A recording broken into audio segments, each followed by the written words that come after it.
following is a local resident producers program. The program content is the sole responsibility of the producer and does not necessarily reflect the views or policies of CATV2, Oshkosh Community Media Services, the City of Oshkosh, or Time Warner Cable.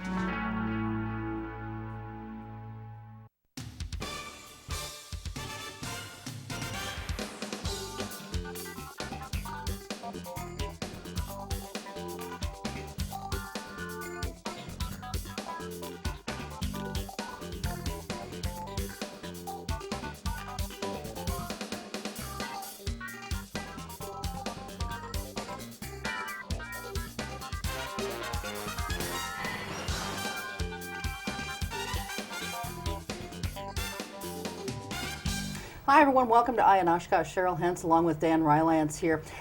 Before we get started here, I just want to say we've been on the air now for, it's coming up on 6 years. And in that amount of time, the crew has been very helpful in giving us a lot of different ideas from time to time, and Dan too, as far as different show ideas and so forth. One that we recently won an award for was one that had been suggested to us by our director, Mike Domke, and in fact he helped in securing the guest for that show, Nicole Hall from the State Department of Corrections. It was a show on residency requirements for sex offenders and the reasons why those requirements aren't necessarily so great. We're very honored to be awarded with that from the PEG Access channels. Also this particular show was an idea of our floor director, Mary Helen Kaspers. We were sitting around last week and she said, hey, let's get somebody who's been involved with the Public Enemies thing, and we thought that was a good idea, so the very next day I jumped on it, and that brings us to our two guests here this evening. To my left is Chad Feller, and to his left is Brian Binder, and both these gentlemen, Brian's from the Oshkosh area, Chad lives up in the Neenah area, but both of them have been involved with the making of Public Enemies. So, welcome. Well, thank you. Thanks for having us. Thanks for being here tonight, and we just want to kind of talk to you about your experiences, and it's something a little different from what we do typically. Okay. Living in Neenah, you don't see the show, no. but Brian watches it, and typically we don't do anything quite this light. Nope. But anyway, they'll be here for the first half, and then in the second half, Terry Labe from Labe Restoration is going to be joining us, and we'll be talking about his desire to save the water tower.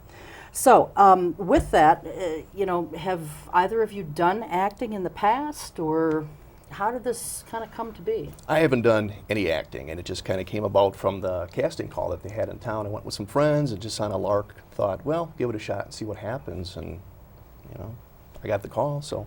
So nothing even school plays or anything, huh? No acting talent whatsoever, but I tell you what, I can stand in one spot like nobody else. So. Okay. Is that what you said you did now? Is that what you're saying? Basically, yeah. All right, we'll hear all about that. Yes. What about you? I actually played a skunk in my 4th grade play, so I put that down on my interview card. Okay. I don't think that really landed me the deal or anything like that, but it was the only acting experience I had was standing around playing a skunk in my 4th grade play. And did you go to the casting call too? I did, yep. Okay. Actually, I was probably a couple hours behind you, I think. I didn't even know he was there until I talked to him later, but yeah, I went, basically waited around for 2.5 hours to get my picture taken, and that was about it.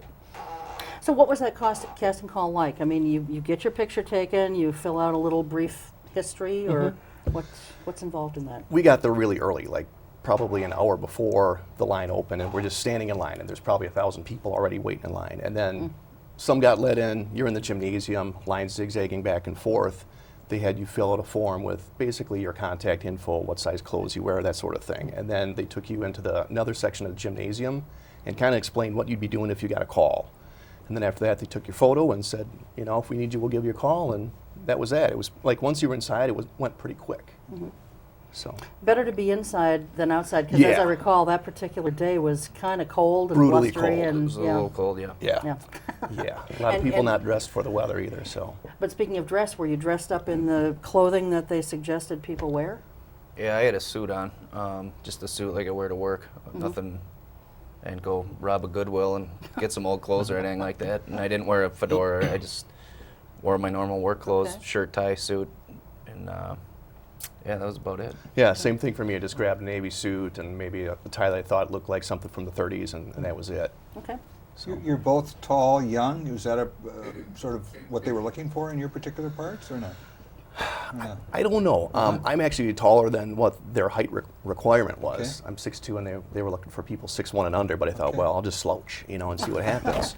And I think they're mainly just looking for faces and then people to fit the clothes that they had, and so. Yeah. So you didn't think they had anything in mind either, just... No, I mean, I didn't really go there with any expectations either, but I had read that they wanted your hair a little bit longer, so probably so they could cut it, and that they wanted somebody 6'1" or under. I'm about 6'1", maybe just over Hair that. would have eliminated me right away. wouldn't it? They had hats back then. Yeah, they had ads for that. I'm curious about, once you've been selected, kind of just go through a little bit how it went, what the process was, and I think it'd be interesting to hear about that a little bit. I actually got called that was on a Saturday. I got called that Wednesday, and the girl on the phone had told me I was selected. I was going to play one of these 8 Chicago detectives, and she gave me the 4 dates I had to film in the 4 cities. So I had to go to Indiana, Chicago, Darlington, and then one day in Oshkosh. So she said, you have to go those 4 days. If you can't make it all 4 days, you can't have the part. And so I said, hey, I'll make it work. It's cool. And then she's like, okay, well, congratulations. Well, a friend of mine, about 5 hours later, got the same call with the same offer, the same days, but they told him he was a finalist, not that he had the part. So I had already pretty much told everybody I had the part, so I kind of had to sweat it. And then Friday they called me, and then they said I was still a finalist. And I said, are you sure? Because the girl on Wednesday told me I had it. And they're like, no, but the good news is you're still a finalist. We'll let you know by the end of the weekend.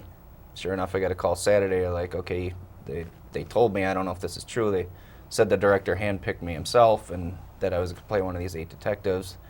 Get your butt to Columbus on Monday and get your hair cut and get your costume picked out, or your outfit. So were you responsible then for getting to each of these places Yeah. on your own? Yeah, but they paid you mileage. Okay. So they paid our hotel for Darlington, Indiana, and Chicago, and they paid us mileage for that too. So you had 4 scenes then you did, or? Yeah, actually, I went to Darlington, and there's 8 detectives from Chicago, so there's a group of us, and we were all in all these scenes together. But Darlington, they didn't use any of us. We waited around like 12 hours and never even got used. And then they're like, sorry, we don't need you today, go home. And then we went to Crown Point, Indiana the next week, and they only used 3 of us, myself not included. So 3 went and did a scene. The other 5 waited around for 12 hours and didn't get used. So I'm pretty much thinking the movie business sucks after 2 days because I basically waited around for 24 hours and I didn't even see a camera. And then Chicago was the next week, and we got used in 2 scenes, and all of us got used, and we were running around. That was a night shoot, so that was 5:30 at night till 5:30 in the morning. And we got used constantly. Right away from the moment we got there, we were dressed and So on the your set. career was back on. I guess so, yeah. And then Oshkosh, the scene that Brian was in, we were featured pretty prominently. We all got used. We were all, got to be on camera. You don't know until you see the final cut, but our job was to take Johnny Depp off of the airplane, fight through this crowd, throw him in the motorcade, and then the motorcade takes off. So. Okay. What about you, Brian? What was your experience like? I had given up hope on getting a call back because I knew Chad got called right away, and I'm like, well, why didn't they call me? And it's now the week before that they're going to start filming on Friday, and I got a call Saturday night, and it came up as unavailable, and I thought, okay, well, I'll just take the call. And it turns out it was the casting, and they said, well, are you still interested in filming this week? And I'm like, absolutely, yeah. And they said, well, okay, you'll need to come in Monday for costumes and to get your hair cut.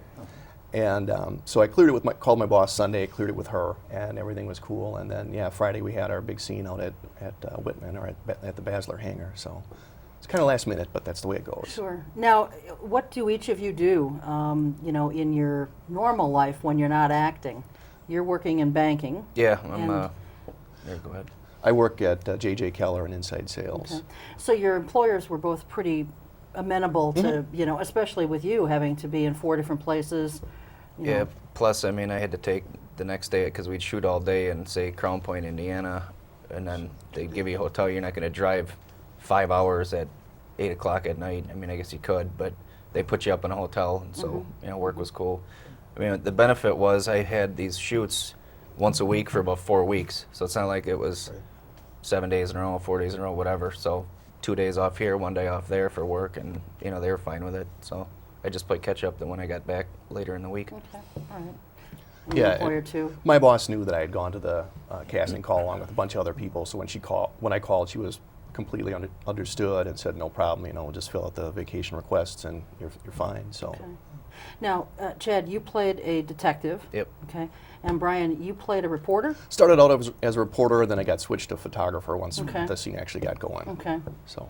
And so about how much time do you think, I mean, we understand you're standing around waiting, and even the filming process takes a long time. That even happens here sometimes if we have technical problems, but, we're not quite as high tech as I'm sure that was. But, how much time will that really equate to on camera, do you think? They told us the whole scene being the plane landing, taxiing, and then stopping, and then Dillinger coming off and getting in the motorcade was going to be 45 seconds tops. So the actual scene on the ground was maybe 20 seconds from when the door opened to when they got in the motorcade and took off. So A lot of work for a really Yeah. short snippet of time. yeah, Isn't it? and a lot of repetition. A lot of repetition. Now, did you have to join like a union? You always hear about unions for actors and musicians. Any union requirements there? No, I don't believe any of the extras are in the union, and they probably didn't want that because I believe if you're in the union, they have to pay you more.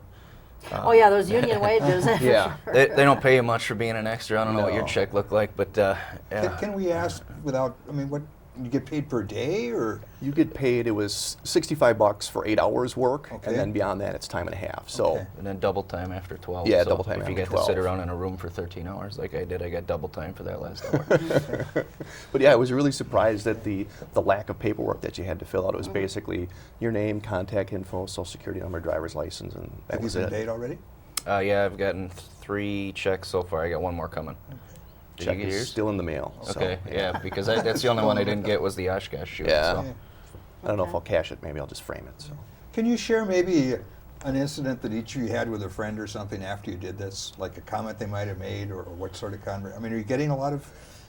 Can you share each of us with something that might be? Yeah, I got a lot of comments of, oh, did you get to see Johnny Depp? Did you get to meet Johnny Depp? And get a lot of that from everyone. I mean, Okay. young people, old people, men and women, and everyone is just kind of really, really excited that this is happening in Oshkosh, and so everyone wants to be a part of it and find out, did you get to meet Johnny Depp? Or, Did you? Well, yes. I mean, definitely we were close to him Okay. on set, very Okay. close, and he talked to me, and I'm sure he probably talked to Chad at some point too. So.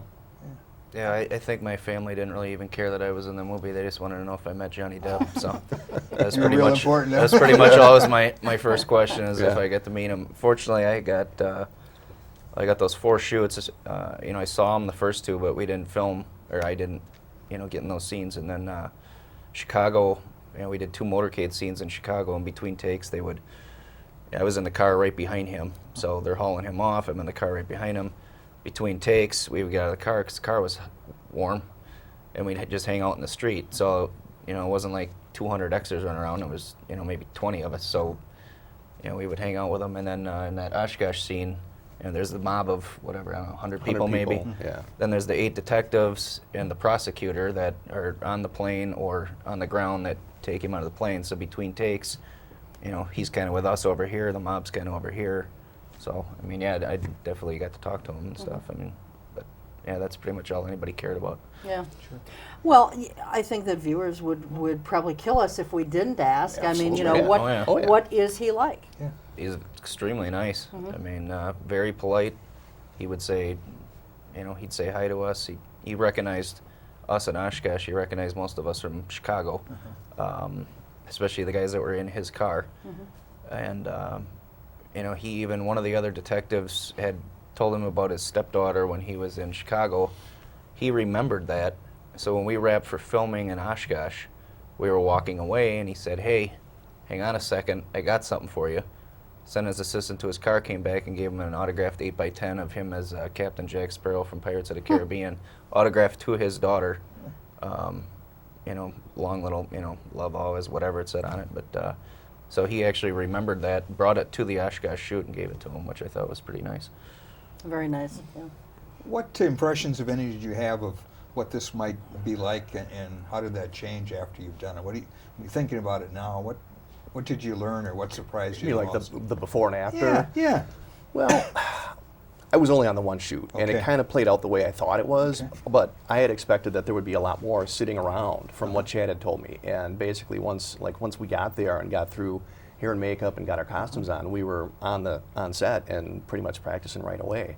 But there's a lot of work that goes into it, and there's a lot more people involved in movies than you think. I mean, hundreds and hundreds of people that you never see or ever hear about, but they're integral in making the movie happen. You wrote a community column for the Northwestern, and I just thought your last paragraph I'll read. I thought it was kind of cool.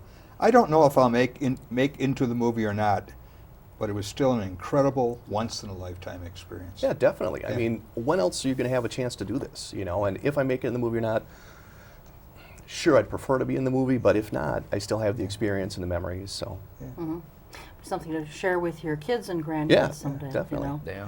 And I think, you know, saving the check is probably a really good idea. You going to save yours? I made a color copy, so Okay. it That's looks an the even same. better idea. Well, that is a good Yeah, idea. I'm cashing the money. Heck, that first one was for the first day where I just sat around for like 12 hours, so I'm like, the heck with that, I'm cashing it. So, color copy. All right. Well, hey, that works. That works. Thank God for technology. Yeah, right? well, that's right. You know, Dan asked about kind of like before and after type things. Any funny little anecdotes that either of you could share about either something that happened on or off the set? I mean, it's, you know, each day that I did was like 12 days, or 12 hours a day, 13 hours a day, so it's kind of, I guess the funniest thing was when we did that night shoot in Chicago, so that starts at maybe 5:30, and it ended at 5:30, 6 o'clock, I don't remember, in the morning, so obviously we're pretty beat, and we went back to the hotel, and the detectives that were in my crew or whatever that were from out of town we're all staying at the same hotel. So we had a couple drinks at 6:30 in the morning. I think I went to bed about 8, 11:30 in the morning. The hotel has a fire alarm. So I wake up and I'm still half asleep. I'm hitting my alarm clock because I think the alarm clock's going off. So finally I figure out it's a fire alarm, so I gotta walk down 10 flights of stairs and go freeze my butt off outside for a while. So I was so ticked off by the time I got back upstairs, I'm like, the heck with it, let's just drive home. So I mean, that was one, I guess, little anecdote. Weirdest thing for me was, and I wrote about this in the article, was there's all these fans lining the fence line, and we're brought into Basler's hangar on vans, and we get out, and there's people waving at us and screaming and taking our pictures, and it's like, this is just me, you know, I'm not Johnny Depp, and so it's just really, really surreal that all these people are just going nuts, you know, for no reason. I guess we had an incident in Crown Point where, you know, it's the same thing, but there it was an inside scene, it was an outside scene, so they let people like right across the street is where they had the barricades, so if Johnny Depp would come up in his car or we were walking around, people were just right across the street. You know, in Oshkosh it was an outdoor scene, they kept them pretty far back, but just walking around, people were taking a picture, you know, for some reason asking for your autograph, no idea why, you know, obviously nobody really signed any. But one guy, one of my detective, one of my crew finished a bottle of water, and it said like star water, water for the stars or something, whatever. You know, it's some generic water. But this girl asked if she could have his empty bottle of water. Why, I have no idea, but he's like, hey, and knock yourself out. So that was a little strange. Going in the scrapbook. Yeah, that was a little strange. People will collect anything, won't they? I guess so, yeah. So. So what, you know, has this given you any thoughts about acting in the future? I mean, not necessarily this kind of acting, but local theater or anything like that? Absolutely not. Yeah. No. Okay. No. This is a once-in-a-lifetime thing. Yeah, I mean, if something came to town and they needed an extra, sure, Yeah. I'd do it. But as far as getting up on stage, Yeah. no, Yeah. not my thing at all. Yeah. So. Okay. Yeah, I don't know if getting on stage would be my deal either, but yeah, I mean, I'd do this again. You know, I'm not going to know until I see the final cut. I'm pretty confident I'm going to be on film. You know, I should be in the final cut, depending on what they show, exactly what's on there. I might take that and submit it somewhere just for the heck of it, but you So know, why I'm did not you- really why did you anticipating do it? anything. Just like, you know, like I said, a once in a lifetime thing. You know, Yeah, it's like if you same don't for try, me. you'll never know. And how many people can say that they were in a big Hollywood movie? You know, not that many. So. Yeah, that was the same for me. I thought if I got anything, I'd just be some idiot walking around in the background in a street scene or something. I got pretty lucky and got to the point where I actually had a kind of a role, and next thing you know, they're handing you a gun and you get to ride in a car, and so it turned out pretty good for me. But I just wanted to see how a movie got made. So even if I was some guy in the background walking down the street or sitting in a restaurant or something, just to see the cameras and see how it all went down, I thought would be really cool. So that's why I did it. Now these were non-speaking parts. Correct. Yeah. I mean, you Pretty didn't much. even have like one line, huh? No. I had to yell, but well, not yell, but I had to yell like "get back, stay back," and we were fighting them through that crowd. But there's a plane going, and there's no way you're going to hear it. But Okay. All right. How are movies made? And can you give us, I mean, you were through a lot of them, and it seemed like you're standing around waiting a lot. Yeah. That must be part of it. But any other insights as to, just... They shoot the same scene over and over and over. And it's pretty chaotic over and over. too. Yeah. I mean, it's Yeah. not real organized. I was kind of surprised about that. Yeah, like at Whitman, we came in, and like I said, you go to hair and makeup, and they give you the once-over, and you just kind of sit in this room and wait until somebody gets you. There's no organization whatsoever. And then you come out, and then they grabbed a group of us reporters and said that, well, some of you guys are going to be photographers now, stand right here. Well, then someone else comes over and says, you can't stand here, you got to go stand over there. And no one really knows for sure what's going on. Everyone says something else. So it's just really, there's a method to the madness, but it is really confusing. When you say, Brian, that they shoot the same thing over and over and over again, are you saying just because there were mistakes being made, there's different takes, or do they shoot the same kind of thing from different angles? A little bit of both. Okay. At first, they did not have a camera in the crowd, and then later on they dummied one up to look like a 1930s crank camera and put it in the crowd. And then they would shoot a scene, and maybe they were lighting it with the old-time 30s flares. So maybe the flares weren't just right, and they decided to shoot it again. But I think they were just going on, we're here, we've got everybody here, let's just keep shooting and make sure that we've got a good scene that we can put in the can. And speaking of cameras, now how many cameras do they actually film with? Depended on the scene. I mean, in Oshkosh, there was one in the plane, there's one down the runway, there's one in the crowd, there's one on the other side of the car we load him into, and then there's one basically right in front of us as we're walking him through the crowd. So, I don't know, it's like 5 cameras in that scene. The motorcade scenes in Chicago, it would depend, but usually it'd be one in his car. So they'd have one shoot, they'd have it in the front seat looking back at him. One shoot would be on the right side, one shoot would be on the left side, one shoot would be outside. And then they'd have almost like a four-wheeler, like a snazzy four-wheeler would follow along the motorcade. So they'd have that camera, and then the next time it would go along the right side, and then they'd have one stationed in like this median. So, again, there's like 3 or 4.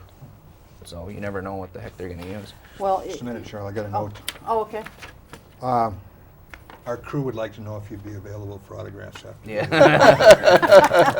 I don't think it's worth the paper it's written I was on. going to say, we'd have to give people $1 just so they're getting their money's worth. Yeah, that's true. They heard that, so we'll, thank you. I'm sorry, Cheryl. No, that's all right. I was just going to say, with all these different cameras going on, I know when people tune in to watch the Emmy Awards or the Academy Awards or whatever awards they are, they're always looking for the big awards for the actors, But it really does, I think, take a tremendous talent to be able to edit all this together in something that makes sense and flows. Has that certain amount of continuity to it, and maybe we should pay more attention to those awards, than the big star awards. If I ever do watch that, and when they get to the best editing and the best costume and all this other garbage, I pretty much just kind of doze off for a while or go do something else. But the girl that did the costumes, the lady in charge of costume design, has 2 Academy Awards, and she was on site at every site. Got to meet her. So I mean, if you look her up on the internet, they got pictures of her giving her speech, accepting her awards. So, I guess I'll pay a little more attention. Yeah, you definitely get more of appreciation for all the behind-the-scenes stuff. Like I said, there's a lot goes on that you don't even know if you're just watching movies. So. And those guys work their butt off, Yeah. too. Well, and obviously they're making changes to the script and everything, kind of as they go. On the fly. Because your particular job changed. Yeah. Yeah, and when it comes to weather and stuff like that, I mean, they just have to work with it, and just wait until the rain stops or the lighting is just right or whatever. And Does this portend anything for Oshkosh in the future? I mean, is there any, this was a unique thing. Is there, You know, can we guess on that? Is there a future for Oshkosh on these type of movies? In the movies, I don't see why not. I mean, Uh-huh. now Wisconsin has tax credits for movies coming to state, and we're on the map for this now, and so studios will know that we've got some really neat architecture downtown that they can do a lot with. So I don't see why we wouldn't see anything down the road. Everything I've read is that the cast and crew liked their stay here. Everybody was friendly. They didn't get bothered. You know, the scenes went well. I mean, you know, it's a huge, you know, huge picture. Universal Studios, huge director, big actors. I mean, if they go back and say, you know, everything went so smooth and, you know, these tax credits, I mean, they don't just necessarily have to shoot old movies here. I mean, they could shoot pretty much anything here, you know. But clearly the architecture at that main street was a draw. Oh, yeah. Definitely, I'm sure. Definitely, yeah. And Unique. obviously the airplane, the Yes. tri-motor plane and the hangar Yep. from the EA, that definitely helped that. Yeah. Well, let me ask kind of a serious question here. I'll ask this one of Brian since he lives here. You know, because we saw kind of a not a remodernization, but we saw a restructuring of our downtown for this thing, and now it's kind of gone back to the way it was before Public Enemies came here. How do you think we should best capitalize on this downtown? Well, the council is going to be having a workshop on things that we can do for the downtown, and I'm hoping that one of the things that they cover is getting a little bit more of historical continuity amongst the buildings and capitalizing on that, because that's what brought the movie here, and that's a lot of tourists will go to places like Cedarburg because it's got historic value. Well, if we can do that with our stores and just do stuff little by little with storefronts and facades, that eventually, you know, we can turn Oshkosh into a little touristy town and bring people downtown that don't necessarily live here. Well, you know, speaking of Cedarburg, the other nice thing about Cedarburg is they've got all those little shops, all these kinds of merchants with whatever you can possibly imagine, and you know, they sell out on the street and everything, and you know, we don't necessarily see a whole lot of that here either. Yeah, I mean, I think we've got a good start with some of the stores downtown, and we just need to give it time for more to come in and more specialty shops to come in and get the word out that they're downtown. Okay.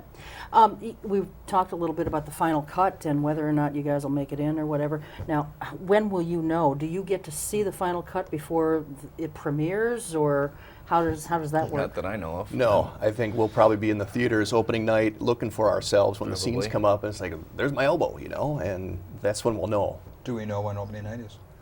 They said July July 09. 1st of next year is what Yeah. they say on, you know, online. Yeah. They don't tell us anything. Yeah. I mean, we don't know anything more than Things you always do. look so different on screen. Do you think you'll recognize the part that you played on screen when it actually happened? Yeah, I mean, because this, like the scene that I was in, you know, you can't miss the big plane landing and taxiing around, so we'll definitely catch that. But as far as, you know, how much of the crowd are they going to show, who knows, you know. Okay. And all my shoots were in succession. They actually shot them pretty much backwards in how it will look on the timeline in the movie. But so I mean, when a certain part hits, I'll know, you know, that's going to be our scenes will be following that. So yeah, I would definitely say I should know when it's coming. All right, excellent. Well, thanks so much for both of Sure. you being Thanks for here. having us. You know, we tried getting some other folks lined up, and schedules being what they were, it just couldn't work out. But we're Thanks very grateful to much. have you You're both welcome. here. Yeah. So we're going to take a very short break. When we come back, we'll be joined by Terry Labe of Labe Restoration, talking about saving the East Side Water Tower. We'll be right back. We just escaped. I escaped I escaped by foot. and ran across the border. I couldn't practice my religion. I was put to work in forced labor camps. If I stay in Cambodia, I would have been dead by now. If you think differently, then you're an enemy. If you know how to read and write, you're dead. You speak your mind, you're dead. The only way to express what I wanted to do was to get out.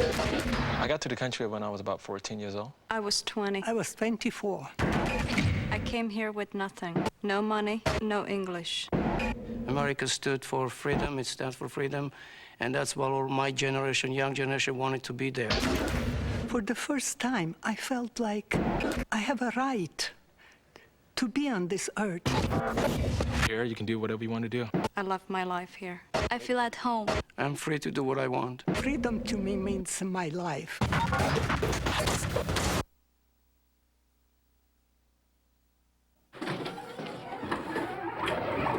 How you doing? Hi. Hi.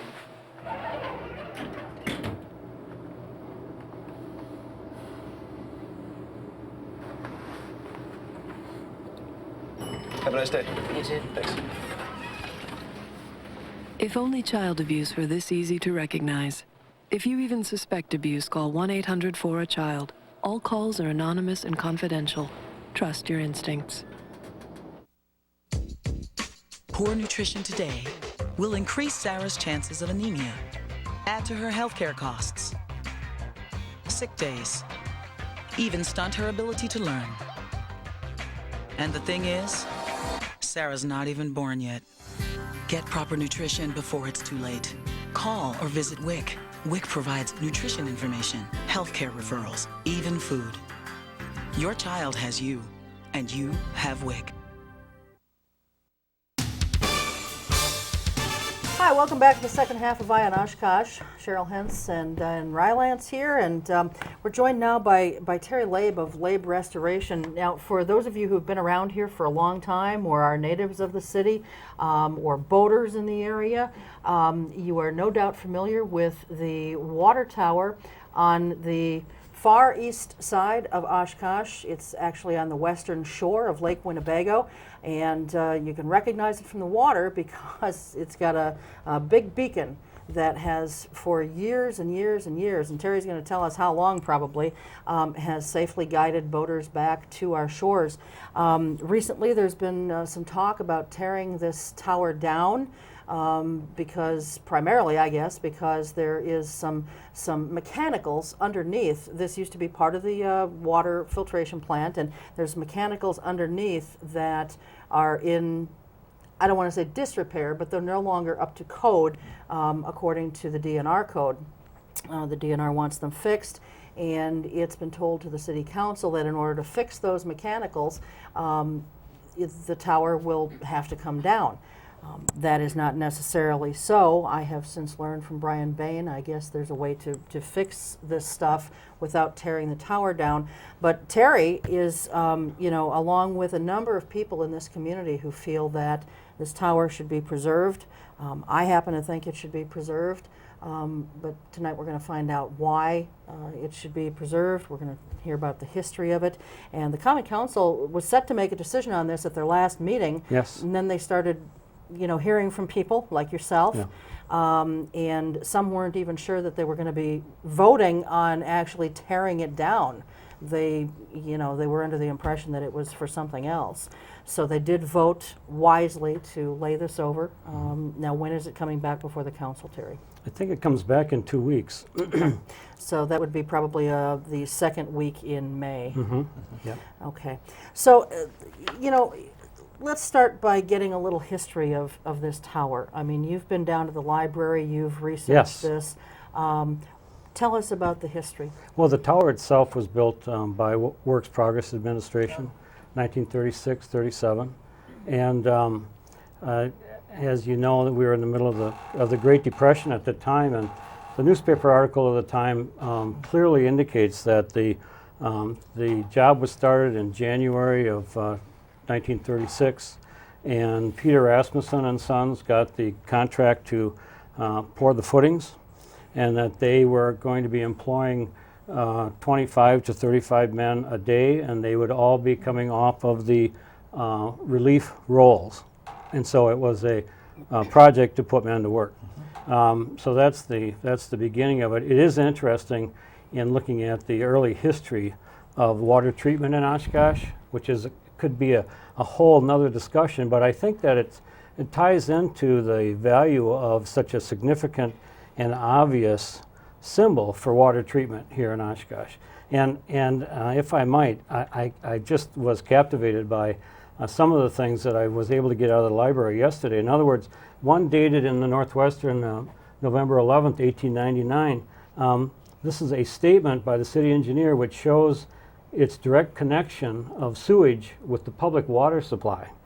And the following table shows the sewers that empty into the lake from the north side and the distance in feet of each sewer from the mouth of the intake. Okay? So you have Baldwin Street, 4,800 feet from the intake.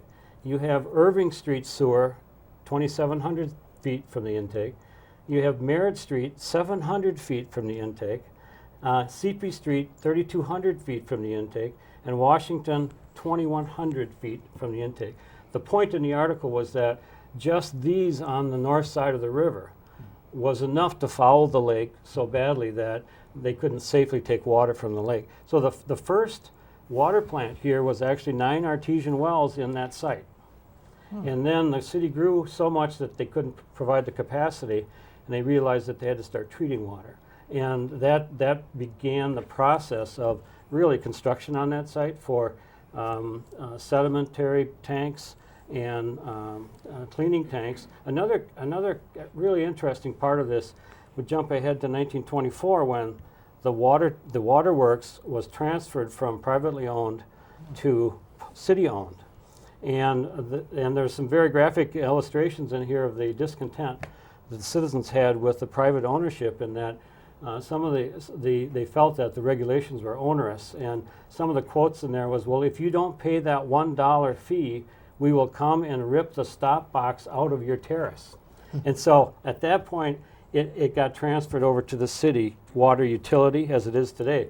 The other very interesting thing and really pertinent thing to the discussion here is, at that same time in 1924, the pumps that pulled the water from the lake were run by steam. In 1924, they converted to electric because the steam couldn't keep up with the capacity. Well, what this meant was that because the city was so afraid of fire and had such a tremendous birth by fire, that the steam boilers that ran the water plant, whenever a fire alarm went off, the steam whistle at the water plant would blow the number of the firehouse that was being called. In other words, number 4, Brooklyn, number 8, and so forth. And so after that conversion, that bit of community-wide notification was gone. So I'm sure the people at the time maybe were upset at that sort of progress. Sure. To get back up to more current times, which will be about 1936, 37, there's also a really great building behind the tower, which is 60 feet tall. Tower is 125 feet tall. They're made of the same brick, and from my reviews, I think it was done at the same time. The building itself is majestic. I think that anyone who has any interest at all should go down there. There's so much going on. There's major demolition of some of the old tanks, which are built like fortresses. The houses are shaking in the neighborhood, I hear. At the same time, the Waters, which was the Legion on the lake, is really undergoing this fabulous transformation. Right. And every day there's a tremendous improvement there of a very notable National Register building. And there, right next to it, in proximity to it, you have this 125-foot brick tower. In its original construction, the faces at the top were clock faces. And we have evidence here that those were removed and blocked up in 1957, thereabouts. Also, originally, where you have the sets of glass block windows going around the lower part, those were just big double-hung sash in the original images. And so those were bricked in as well. Even with those changes, the tower retains a majesty that you're not going to see built again. Just one footnote on your research. Was there any cholera epidemics in the city at all because of dirty water? I can't imagine that there were not. Okay, me either. That's why I was... I can't imagine there were not. And part of the problem that people were having was everyone was satisfied with their own well.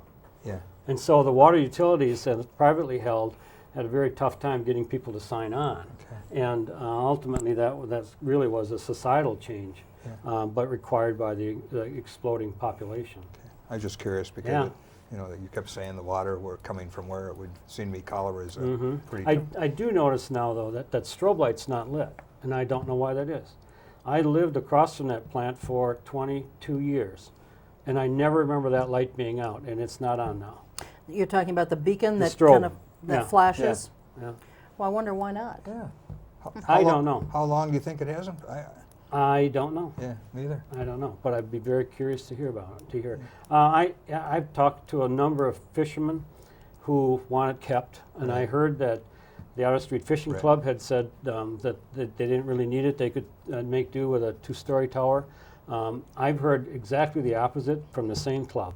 Okay. And they were asked to make a very quick observation on it, and I don't think that the entire club would back that notion. So that's a good point. I have real concerns about public buildings, historic buildings, using demolition as the first option rather than looking at preservation as the first option. And I'll tell you why that is. Oshkosh has just come through this great movie-making experience, and I think we were chosen because that 400 block area town gives you a sense of place. Now, and to get a handle on what that means, as you go on your travels across the country, every perimeter of every town is homogenized. It's Walmart, it's McDonald's, it's Hardee's, it's Kmart, and so forth. And so it's all the same. And so the sense of place includes a sense of history. In 1885, if you stood at the intersection of Church and Main, you would have the feeling of being in a big city, and you would be in the canyons, 3 stories high. But still, that was the sense of that's the sense of place. The water tower also relates to that, and it really seems ironic that at a time when private citizens are putting their own money into a historic structure right in proximity to the water tower, that the city would be proposing to tear it down, to demolish it. So I think demolition should be the last thing. The greenest construction that you can do is that which is already built. And so my question in this whole debate is, what's it going to cost to take it down? What's it going to cost to keep it up? Right. In terms of short-term goals, let it stand. If it's torn down, it's gone forever and you have no options. If it's standing, you have the benefit of time and community to come up with an alternate plan, something that would save it. One caller has visited several towers that have been saved, and I'm not suggesting because I can cite 9 other light towers that have been rescued and restored in the last 10 years, that's no reason for us to do it. We need to do it for our own personal identity. One idea, whether it's feasible or not, I don't know, is to allow public to go to the top and provide either windows where they were blocked up so you could get this fabulous view, and safely as well, could be a point of interest and could be a draw as well.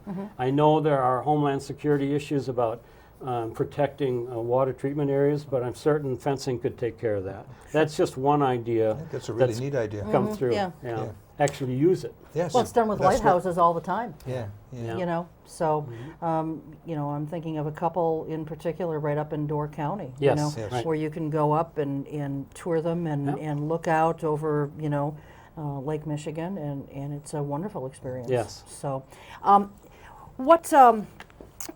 we talked, you said what will it cost to demolish it, what will it cost to keep it. One of the things that had been in the newspaper was that it was going to cost something like wasn't it $9.7 million to demolish it? Do we have any sense of what it would cost to keep it? I mean, you're into restoration. Well, I don't know, but that sense? information is coming. I got a call today from a preservation architect, I believe employed either by the city or by one of the city subcontractors, and she's going to come up Tuesday, and she's going to meet with somebody in City Hall who has a binder on this building, and then she and I are going to get together at 3:30, and we're going to go over the material that I have, and then we're going to go to the site. And she does assessments for register nominations, but she also does building and some engineering assessments. And so at that point, we have restoration contractors who specialize only in historic buildings. We'll have them come and take a look at it. Does it need to be 100% repointed? What would it cost? Give us a budget number so that we really have some hard data to go with. And alternatively, what is the added cost if you can repair the pump under the tower to do that? It doesn't sound to me like it's repair, though. It sounds like it's the elevation of those pumps is what's in violation of DNR codes. So we're tearing down these other tanks. Don't we have other room to put pumps at the proper elevation? You see, so it's a complicated subject, I think, and I think there needs to be a lot more information generated on it. And there was a lot of confusion at the council meeting as to Exactly. those technical things. I don't think a lot of people understood what was going No, on. right. Well, and what struck me too, I think, was that a couple of the councilors didn't seem to be aware that their vote was going to involve demolishing the tower. They seemed completely struck by it. I have a couple of other issues, and one is that why isn't that building landmarked? Well, that was Why isn't that building landmarked? In 1976 or 79, it was declared eligible. We have a landmarks commission. right. I was on the landmarks commission in the 80s. Why isn't that landmarked? And why aren't other buildings that the community feels are significant, why aren't they landmarked regardless of whether the state recognizes them or not? And in fact, local landmarking is actually more powerful than state or federal landmarking. And this landmark commission hasn't taken a stand on the tower, have they? They said let it go. Let it go. Well, why have a landmark commission then? I agree. Huh? I agree. I mean, Absolutely. that makes no sense. Absolutely. Because I question them all. Yeah. Well, it was interesting at the council meeting because Burke Tower, who serves on the Landmark Commission, said that they had kind of kicked this around and they had talked about different ideas and I guess couldn't come up with one, and so they just felt that this was the best approach to take. Yeah, well, I don't know. I don't understand why we have a commission and why then it falls on the shoulders of a few people at the 11th hour when the wrecking ball is in position to get a handle on these. Now, recently we've seen on Channel 10 Landmarks Commission explaining the survey that they did, a recent historic survey of buildings, and some were added, and that's something that comes out of the State Historical Society. But it doesn't do anything for us. And my question was, if the Landmarks Commission was involved with walking the streets to determine eligibility, what did they say when they got to the tower? Washington Avenue Historic District was the first historic district in the city of Oshkosh. And it envelops Merritt and Washington. And the water towers doesn't seem to be in that map. The William Waters Legion is, but not the water tower. Well, it kind of flies in the face of common sense. It really does. When you've got a landmarks commission that, you know, in the last, say, 10 years has been very vocal, very adamant about historic homes and how you can make repairs to those homes. And, you know, you have to submit this and that, which is what they wanted to do in the beginning. I don't know if that's, I don't have a historic home, so I don't know exactly what you have to do. But that was certainly what they wanted. And yet here, you've got an historic building. Yes. Eligible for the historic register. And not only was it not done, but the Landmarks Commission doesn't apparently want it done. No. They'd rather see it come down. And it does fly in the face of common sense. It does. Well, I think that you have to have convictions. Part of the problem that we face is that we work our 10-hour days, and our historic preservation comes on prime time, like nights and weekends. And oftentimes, if it's us against them, well, they're paid full-time jobs to develop their side. And we have to work that in and still make a living and pay our taxes. And so that should not be lost in the whole discussion, is that the preservation community, and I do think we're starting to add a bunch of people on the east side, you know, as we speak. The preservation community is generally made up of people who are working and raising families, and take valuable time off to get a clear understanding of the issues, the engineering, the expense, and so forth. So if you don't have a passion for it, I guess you're just not going to be too concerned about it. One of the arguments that someone in local media made is that, well, I don't know that this is necessarily a truly historic building. It's not like the water tower in Chicago that was, you know, spared from the Great Fire of Chicago or anything like that. What would your response be, Terry, to something like that? Oh, I think a poll of the community would be the response. It has certainly, it meets two of the criteria for National Register status. One is it's more than 50 years old. Okay. Number two is it's a one-of-a-kind structure. The third one would be, did a famous person ever live there? Well, that's not houses, but so you see 2 out of 3 is not bad. And regardless if it didn't meet those criteria, if the community felt that it should be landmarked, it could be landmarked. Okay. I want to go to the historic designation thing just a little Sure. bit. I used to be active in another state, but is the architectural integrity a criteria? Some, yeah. but not overwhelming. No, not overwhelming. Okay. Who could apply for this from Oshkosh? If the Landmark Commission couldn't do it, could? Well, anyone could do it. I could do it Okay. with the city's consent. The owner of the building must consent to the process. Okay. Yep. So an alternative to the council at the May 14th meeting would be for someone to suggest that the city ought to apply to put this on the historic register. Yes. Rather than to demolish it. Certainly. Yeah.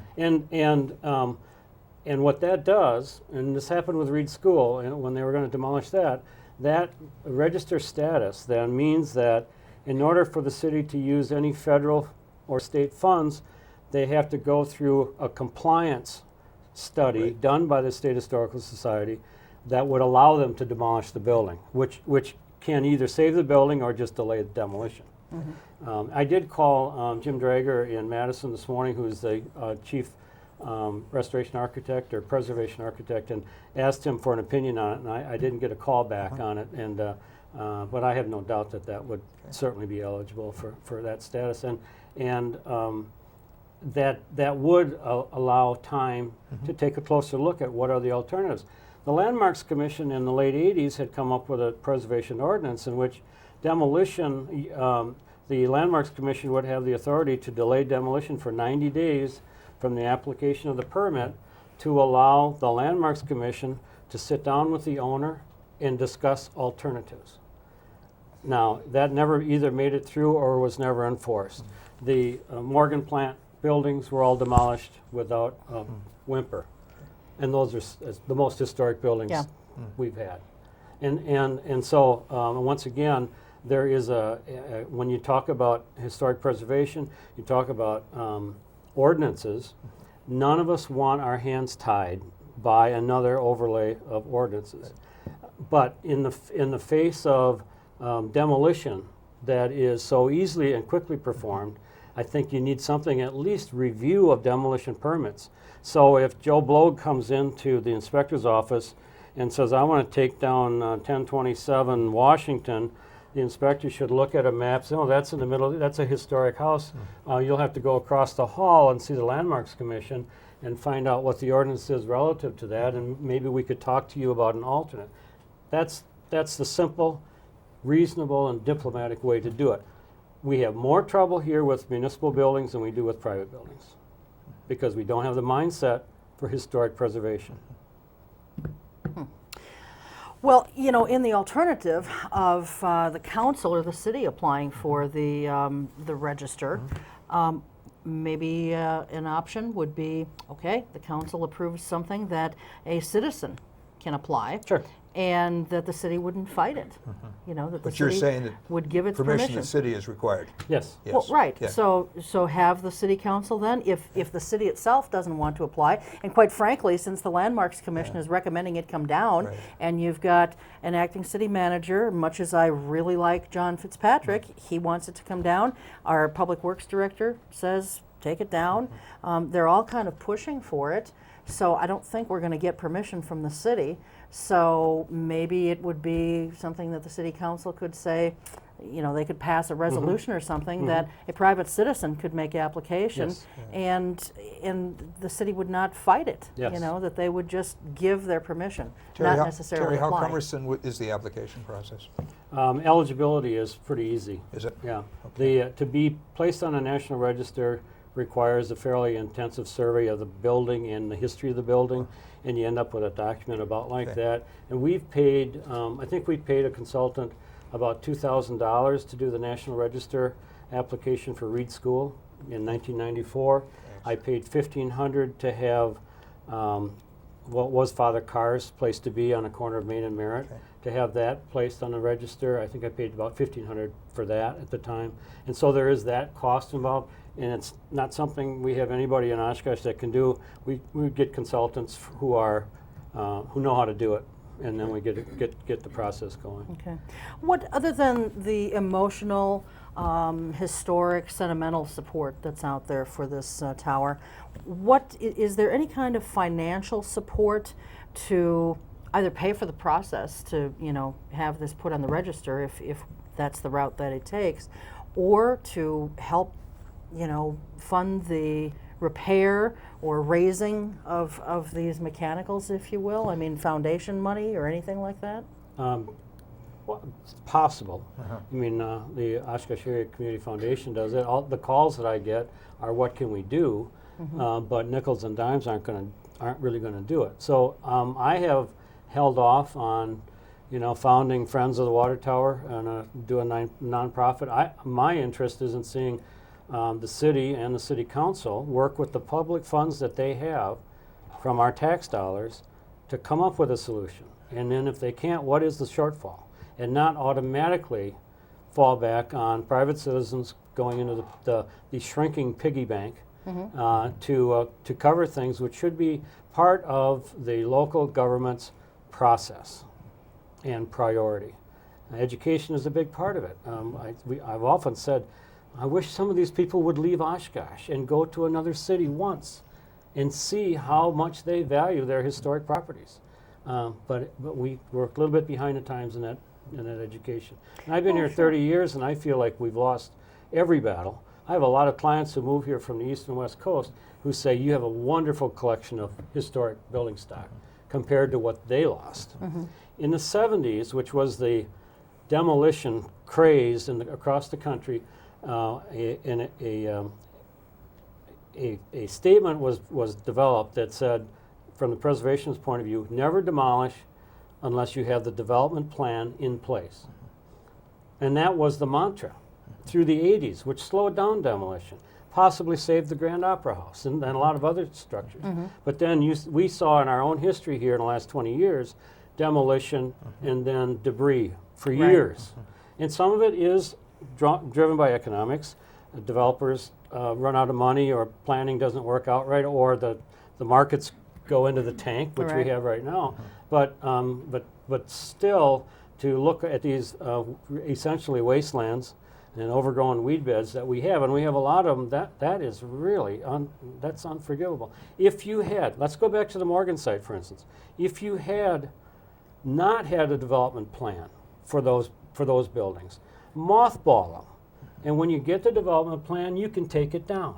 Or, alternatively, they could be saved, some of them could be saved in rehab for condos and shops and so forth. And so you'd have half of your river setting already there. And again, in this age of eco politics, you would think that the reuse solution would be the first one, and yet it doesn't seem to be. Quick question. Yes, sir. If the council by some vote would decide to demolish it in 2 weeks, would you be willing to go to court to get a temporary injunction? Sure. Okay. Okay, all right. With that, we're out of time. Terry, thank you so very much. Thank you. Thanks, Terry. We appreciate your being here. Keep us posted on what's happening. I will. So. And thanks, Dan. Thanks to the crew, and always thanks to you at home. We'll see you next time. Until then, take good care. Keep your eye on us. We've got our eye on Oshkosh.